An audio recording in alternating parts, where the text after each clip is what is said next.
with seconds to spare. Oh man, we're coming in this with such good energy. This is the best energy we've ever come into this podcast Seconds to spare. Your life was saved. Thanks, Woolie. I appreciate it. Damn. Woolie at the last second going, oh, dude, you got peanut butter all over your face. All over. It was gross. You almost died. And before that, I was sitting in a chair looking at the ceiling going, and Woolie messaged me going, hey, I'll be ready in a couple minutes. And I had the audacity to go, for what? Yeah. See, usually the beard would have caught that peanut butter and hid it. And saved it for later. That's the thing, right? It actively, this is a demonstration in case in point of like, that's what the beard is for. Mm-hmm. It's to hide all those delicious little food crumbs. All right. Well, so yeah, good energy today. Good. Hey, what's up? What's up? Who needs sleep? Fuck that. That's stupid. How's your sleep? That's great. We're almost out. We're almost out of this. We're almost out. Today's the last day of this year. You know, I actually saw a meme earlier today that was saying, I watched The Matrix in 99, and it said that 1999 was the peak of human civilization. And I was like, haha, yeah, right. And then the following years happened, and I'm like, yeah. Yeah. I'm like, we've already on this podcast alone turned 1998 into the summer of 69. Yeah, absolutely. It's just for gamers. Yeah, absolutely. We've jumped that shark already, and it's been made clear. But I mean, again, you just go back to any of the segments and run down the list and go fuck, you know. It would be cool to have one of those again. It would be cool. And 2025's the new 1998-99. Let's go. Which movies and or fiction are based in 2025? I know that 13 Sentinels had a 2024 bit, so we just blew past that. But which ones are we now? I can't even surpassing? I know we've flown past like Mega Man 1. Oh God, fuck you, absolutely, like ages ago. Yeah, and Back to the Future and all that for sure. Back to the Future 2 is now really funny. Pacific Rim. It was Pacific Rim in 25? No way. This is just a follow-up to last week when I said I think that Marvel 2099 was not placed far enough into the future. Oh, yeah. And I saw some folks say, but Pat, it was like it came around in like, you know, the 90s. It was the 90s. So it'd be like 100 years from now. I'm like, I think that's still not far enough in the future. I don't think Cyberpunk 2077 is far enough in the fucking future. I mean, honestly, I think the sentiment is anyone that went 2-0 and then whatever number, it's like, yeah, that's happening right around the corner, actually. Just throw a one in there.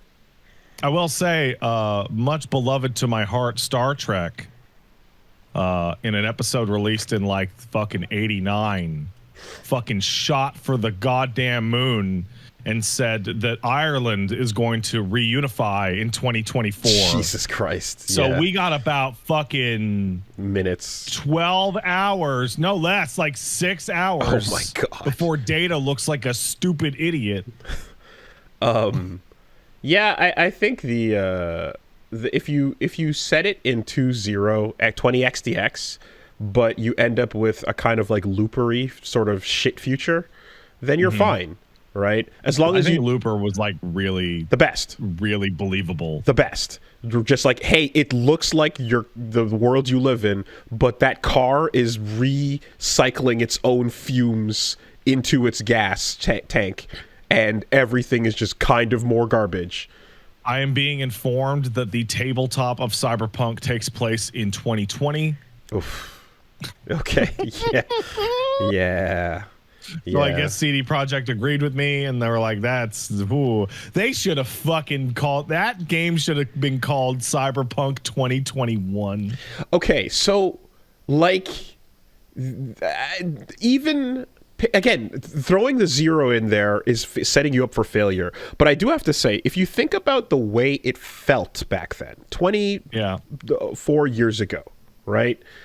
It felt as if the trajectory we're on right? Coming off of 97, 98, 99, if that was just life and the pace of life from then forward, the world would look like the movies and games depicted for 2099. Like, if we kept that pace up and didn't just fucking fart Peter out into the dirt, it actually could have gone that way if we're, considering the exponential curve. I think about this a lot because and especially I've been talking about it a lot because I've been playing through the old ass Metal Gear games. One of the funniest things in Solid Snake, Metal Gear 2 Solid Snake, is I did not remember this because I never played it. The opening text crawl states that nukes have been abolished and no longer exist, which is why Metal Gear is such a big deal. And I'm like, what the fuck are you talking about? That is an insane thing to say unless you wrote the game in 1989 at the start of the Cold War disarmament treaties, where they said they were going to disarm all the nukes. They were starting to go there. And then I'm like, oh, that's why in Metal Gear Solid, Baker has like a 5-minute spiel about how dog shit the START 2 treaty is and how it didn't work at all because the future in 1998 or whatever the fuck it was going to be, we were supposed to have no nukes we're by supposed now. to be yes. And to go back in time and revisit that era with Phantom Pain, that whole big deal about détente and nuclear disarmament across all the mother bases. Like it makes you get to see the moment in in Metal Gear 1 where Big Boss changes his codec and you start talking to Venom instead. Yeah. It's crazy. It's crazy how Kojima made the same game like 6 times in a row. And like how every single notable element from later games is actually in the really old ones to some degree. Like Zanzibar Land's layout looks like the Big Shell's layout. Right. Yeah. That was one of the details I remember.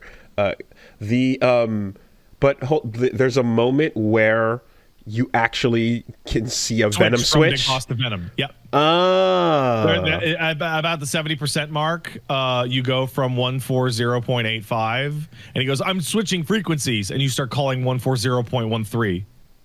Okay. And you're not switching frequencies. Now you're talking to Venom. Straight up. Yeah. Interesting.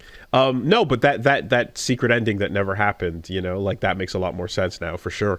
Kojima's hopes and dreams. Back to technology. Yes.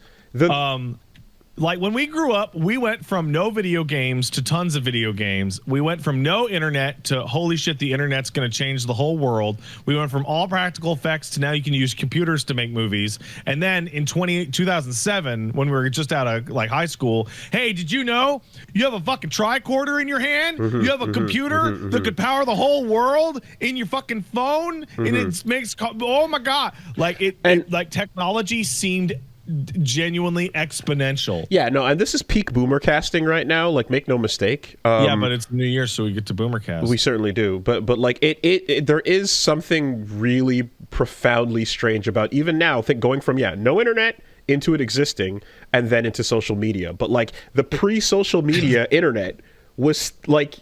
There was still a whole weird thing to that where like everyone was kind of going out on their own and discovering their own corners and stumbling across shit, and you just didn't know what the fuck was out there. And now we're going to cycle all the way back around because social media has decided to fill itself with robots. Naturally, of course. That's how you save the failing business. Meta and Facebook and Instagram are just going to fill the fucking site with fake people that you can pretend are real. I don't understand who that is for. But there is a now when I think about the people who were naming things according to the future years, right? They were thinking the same thing we all were at the time, which is this speed and trajectory is insane.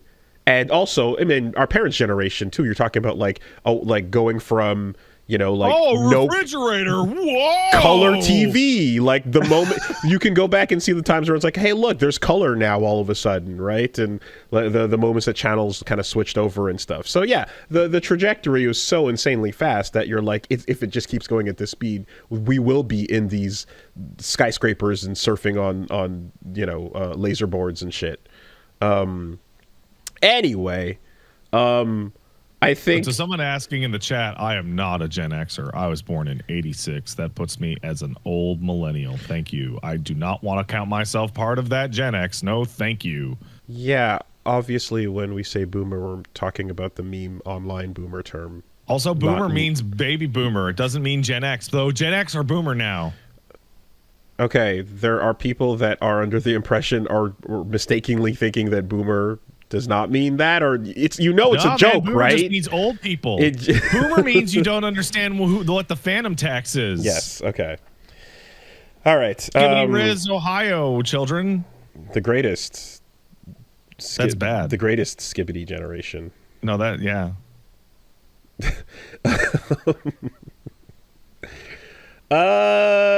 Yeah. This is by default, Wooly, going to be the greatest Skibbity generation. Because the next generation is going to look at that shit and be like, that's lame. And have even newer, weirder shit. No. Feel it. No, feel the wrinkles. Feel the gray. You're doing it. But like, it's good. But like, how like we always kind of knew like that, going back to the like YouTube poop era and shit like that, you could always kind of tell sort of where it was going. You could kind of look over and go like, oh yeah, no, that faster it's getting and higher stimulus, faster, higher stimulus, louder, more deep fried, and and etc. But like, what now? Because we're there. So like, what's what comes next? Well, I don't mean to get too boomery or parenty casty or whatever, but what now is that we are going to see in the next couple of years an entire generation of deep fried Gen Alphas enter into the world as adults who have completely screwed up their dopamine receptors. Oh, for sure. And can't pay attention and are functionally disabled. Yeah, I was trying to keep it a little less depressing because that is absolutely a certainty for 100%. But you know what can be locked in focused on for extended periods of time? What's that? Dance routines. Dance routines are cool. If you've got a full-on dance routine going, you got the whole thing set up and like you get all the moves step by step, you can pay attention to that. Like you can actually let that go for a couple minutes. Those work out. Anyway, don't give your kids iPads. Yeah, that's we anyway.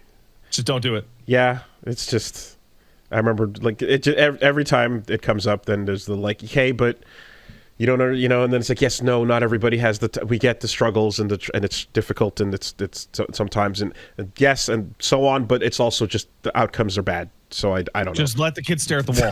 Yeah, and scream. That is a better alternative. And nobody wants to feel judged, and nobody wants to feel like they're being shit on if this is the decisions they've made. That is our generation's curse. But like but it's just because like the moment that kind of comes up, anyone in the room who's like, I'm in the process of handing the iPad to my kid, looks and goes, oh, what the fuck, man? So what? And it's like, no. Yes. Just understand that like. The outcomes are clearly demonstrating themselves now, and we're seeing how bad it is. It really is just terrible. Our generation, the millennial curse is what? You're judging me now? Yes. I am judging you like your parents judge you because you are doing a bad thing, and that's fine. I can judge you. You can judge me. It's fine. It's fine.